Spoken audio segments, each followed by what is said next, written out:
You know what's really dangerous is when I start thinking, and this is what I'm thinking. I've got the other step pulley cleaned up.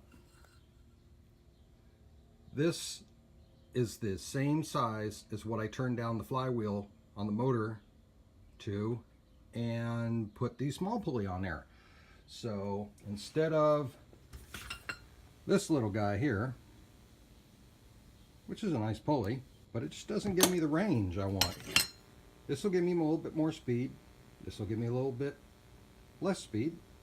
You know, I think it's about a good trade all around. I've put it in the lathe and polished it all up, and you know, when I start puttering out here, I lose all track of time and I totally forget that I have the camera in my hand. Well, not my hand, in my pocket. Now it's in my hand. But anyway, so we're going to turn this. I've already faced this off so it's smooth, and I'm going to see how far down I have to take it. I'll put the pulley on, I'll fit it up inside there and see where I'm at. And then I'll go ahead and get back with you guys and let you know what's going on. Okay, here's what was in the center. Yep, that's it. So it'll go in here. And then we'll be able to adjust this wherever we need it. On this one here, the set screws on the third set pulley, so that is actually 1.25 inches past the end of the thread, so it's going to hook up on the shaft itself. The shaft only has to be in about that far, so I should have plenty of adjustability on it. Yeah, if I have to get a different one in there, if I have to thread something all the way through, I'll do that too, but let's just see how this works right now. Now let's get it over there and try to get it set up. Yeah, I should have tried it on a different point. Well, the motor's back on, not permanently, but it's back on, and I think I've got the pulleys lined up about right.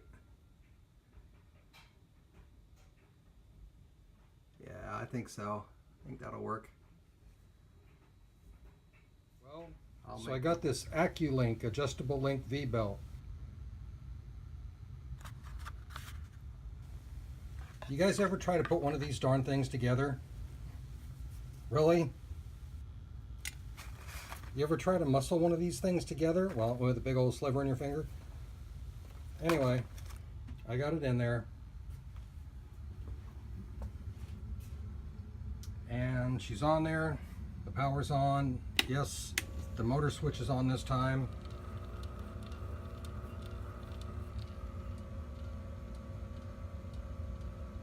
$104, $102, $100.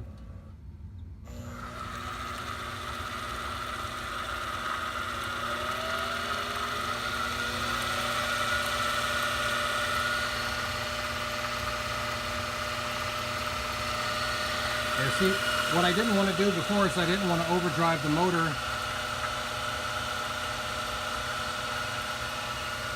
when I was trying to get my higher speeds. So this way I can still adjust it to any belt setting I want. It was a little pricey, but I've got enough for 2 of them.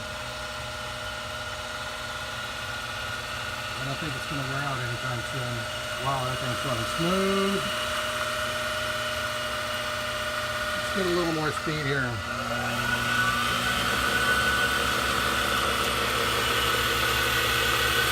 Oh, it's just pumping out the old grease. Look at that.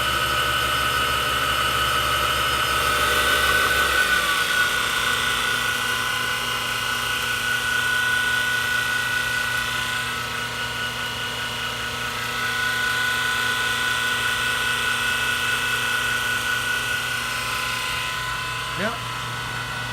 Old grease is starting to come all the way through. It's working its way out.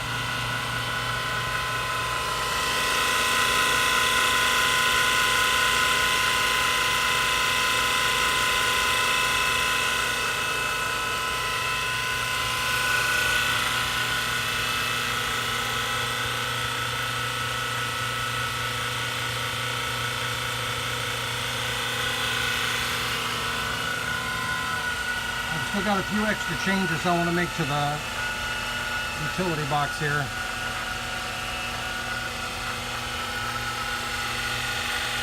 That's just, wow, what am I doing? Oh! I guess when your thumb hits the screen, it just turns into mush. Right in here. It's probably about 4 o'clock in the morning. And I've been really thinking about this little vise. It's been a good little 4-inch. All the way from the barn find through the horizontal mill, but not for the vertical. So I've been texting this guy on Craigslist, and he's got a 6-inch Bridgeport, and I'm going to go pick it up. He's in Healdsburg, and I'm going to leave so I get there a little bit after 7 this morning. Yeah, I know. I just like to make that adventure. By the way, I did put a little clear plastic up back behind here because I was getting chips thrown everywhere when I tried to make a cut. But like I say, that little guy down there just wouldn't hold it. So we're going to drop down to Healdsburg, and we'll check out the vise when we get down there and hopefully bring it back with us. Have a good day.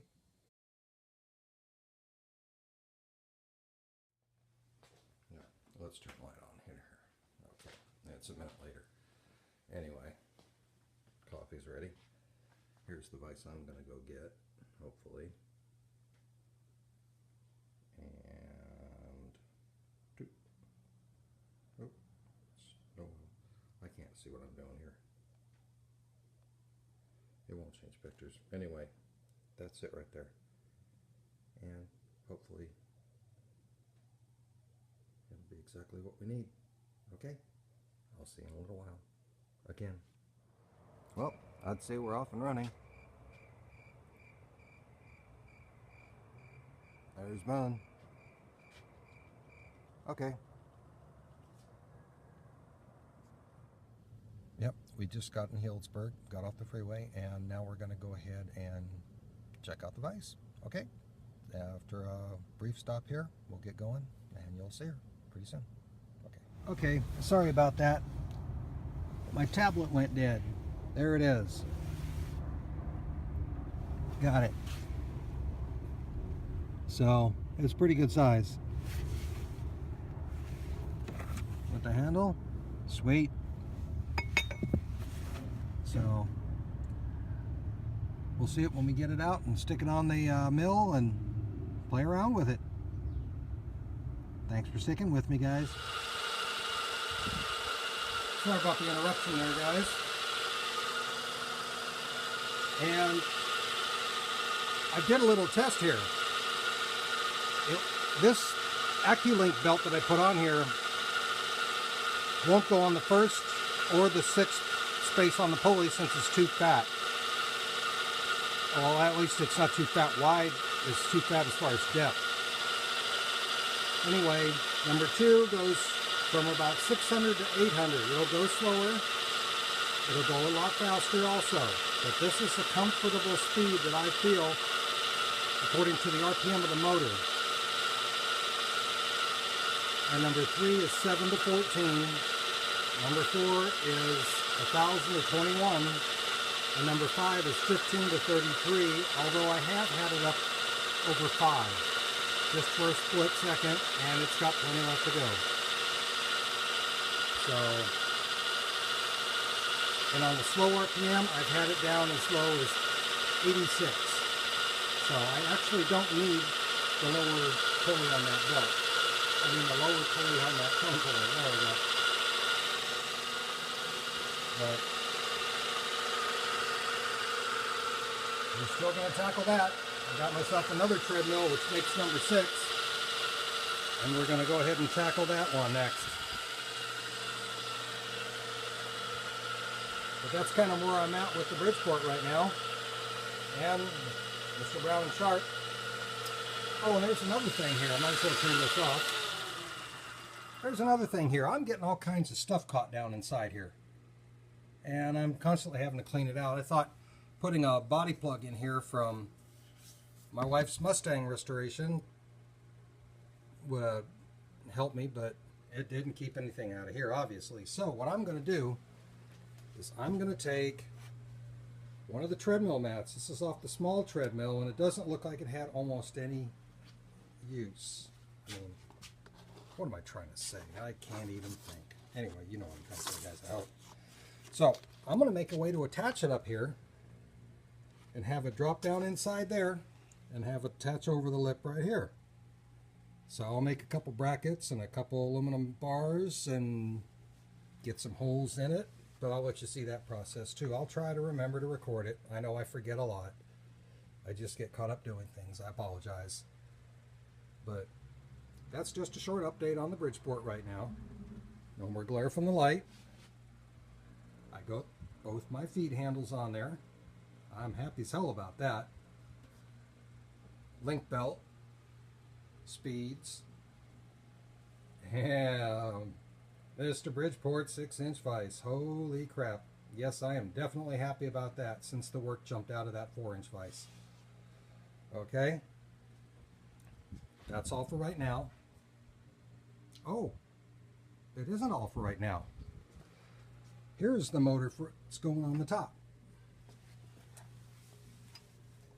That's a pretty heavy duty one right there. That's a lot larger in diameter than the other ones that I have. It's got replaceable brushes. I'll put a vent over the top.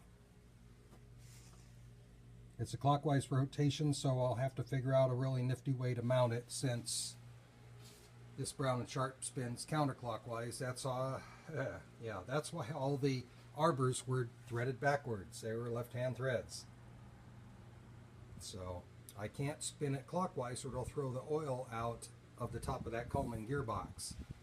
And eventually I would just like to get one more of these bars made so I can get rid of the gearbox, just have 2 bars up here, the motor up here, and this thing is going to run so quiet compared to what it does now anyway. I'll almost stand back so you can see the whole thing.